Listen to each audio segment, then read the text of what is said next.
First off, rest in peace the supervillain.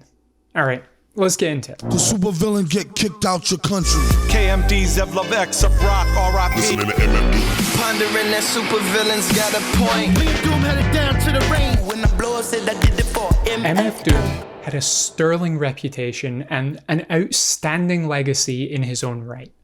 But that's not what I want to talk about today. See, if Helen of Troy was the beauty that launched 1,000 ships, then Doom is the wit that filled 1,000 notebooks. Deeply appreciated and severely underrated in his own time, more than any other, Doom was an inspiration for a generation.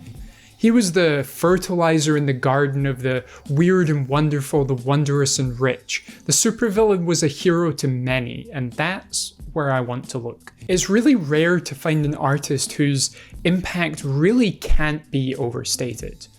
I mean, how else do you have Tyler the Creator geeking out over a passing interaction, have Lupe Fiasco digging up tiny little sound bites to throw in the end of a passing mixtape track, have Open Mike Eagle paying tribute in the best way? These might all seem like really small examples, but they speak to the collective. It's not an exhaustive list, but rather an illustration of how highly regarded Doom was among his peers. How many of them strived for his approval and pushed themselves to match his standard, and how quickly and thoroughly they poured out love and admiration for a figure without a name, without a face to many. So the best I can do as a tribute to Doom is not to look at what we've lost, but to look at the legacy and influence that remain. Yeah, Doom made a few outstanding albums, but he also influenced the creation of hundreds, maybe thousands more. Daniel Dumoulin career really began in the late 80s with the group KMD, but following the tragic death of his brother, his career was kind of put on hold.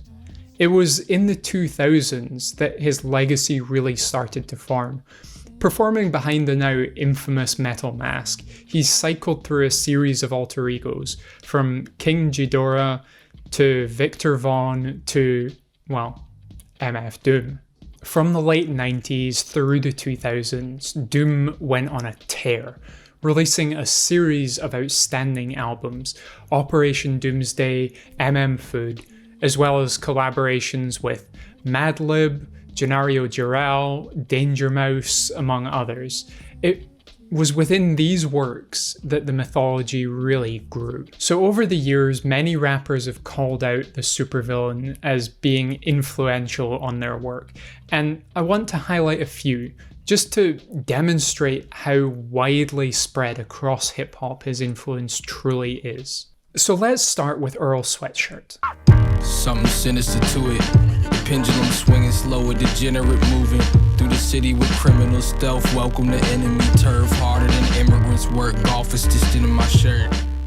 There's this video of Tyler and Earl geeking out over this interaction with Doom backstage, and I just love this video so much. The respect, the admiration, the sheer giddiness at knowing your hero knows who you are.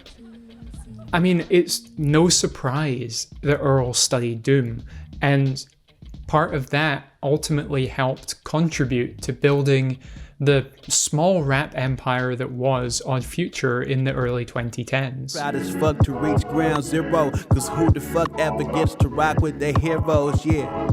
Open Mike Eagle was the ultimate Doom booster, and one of the first to file his tribute in the wake of the announcement of Doom's passing on New Year's Eve. He adored Doom's ability to find success doing the things he loved most about rap. The freedom to sample and rhyme over whatever loop appeals to you, to be motivated to go as crazy with the wordplay as possible. Mike carried a lot of lessons from Doom over into his own career, not afraid to switch lanes and just do whatever he wanted to in a minute.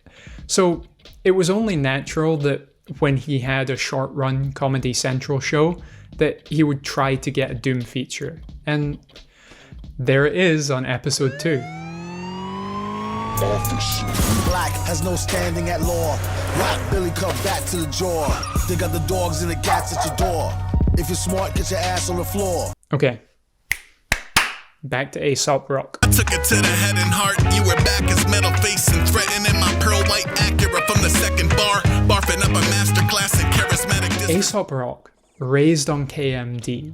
His music similarly weaves elaborate patterns, picks out obscure pieces of pop culture, and sprinkles in complex vocabulary. After Open Mike Eagle, Aesop Rock and the Homeboy Sandman were next to file tribute to Doom, both heavily influenced by him. Aesop Rock has a much longer history with the supervillain. Having first collaborated almost 2 decades ago, it would be hard to argue there was someone who was more a contemporary of Doom than Aesop was. Of course, I've got to send a nod to Ghostface Killer. I seen rubies, diamonds smothered under octopus, jellyfish, sharp sword, octopus, pocketbook. Who pulled some beats from Doom's Special Herbs series for his album Fish Scale, and made use of them in a way very few could. See, this was a lot of people's first introduction to Doom, and in fact would be one of the few times that he really arose in the kind of mainstream consciousness. And I want to close this out with Lupe Fiasco. Foiling others royal saintings, I sit back and watch the world through eye holes in my oil paintings. Clear for many years that Doom was in his top 5, ultimately punctuating the point that Doom was underrated by the public while being influential as all hell to active MCs, saying, if you don't rap, we can't really talk to each other about Doom. Doom came to be more than an artist. He meaningfully moved the needle that measures hip-hop. Aside from the artists we've spoken about, he worked with Busta Rhymes, Flying Lotus, Wu-Tang, De La Soul, The Gorillaz, Talib Kweli, Jake One, Sean Price, Kool Keith. His influence is in every corner, every nook and cranny of hip-hop. His reach over decades eclipses your favorite artist, unless he is your favorite artist. And that is the legacy of the supervillain. Thank you for watching. Just remember all caps when you spell the man name. See, I just picked out a few artists that I love who I know were influenced by Doom's work over the years. There are many more, and there are many other great stories. So if you have favorite artists, share them in comments, because I love hearing these, and it just kind of goes to show the legacy and the influence that Doom had. Oh, and I'd be a very bad YouTuber if I didn't just at some point say subscribe.